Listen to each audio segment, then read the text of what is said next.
I remember one day in our men's class there was a fellow called JJ. He was about 60 years old, his face was weathered, unshaven. You could tell he hadn't bathed in a while, and he reeked of hopelessness. You could see it in his eyes, you could see it in his posture, and you could hear it in his voice on those rare times that he did speak. He was a man without hope. I was told later that he lived in a car in a junkyard.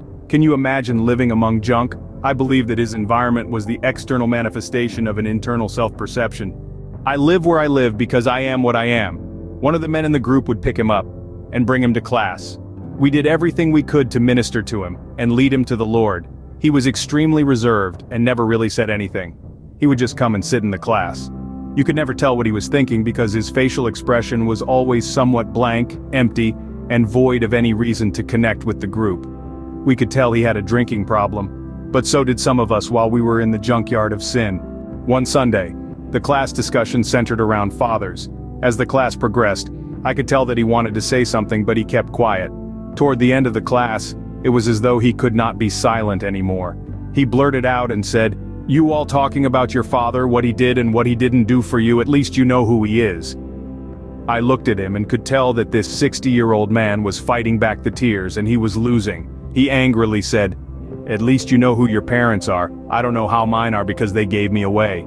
He went on to say, what kind of parents gives their child away? To him, that was the ultimate rejection. Countless times he must have asked himself, why did they give me away? In his attempt to answer that question, to find some justifiable reason, he must have concluded that there must be something wrong with him. Surely they would not give me away unless there was something wrong with me, so he lived as though he was the problem and not them. In that moment, as we sat in that class, he seemed to articulate the source of the pain that he had been carrying all his life. I may be wrong, but based on how difficult it was for him to speak about it, I don't think he had ever even mentioned it before. Maybe, just maybe, alcohol was the anesthesia that he used to numb him to his pain and helped him cope with the deep, debilitating rejection. This is not a statement of justification but explanation, because at the end of the day, we are all responsible for the choices we make. Your history does not excuse nor justify your actions. You are responsible for your choices. You don't need a painkiller, you need the healer. The healer has a name, his name is Jesus. He has come to save and heal the brokenhearted.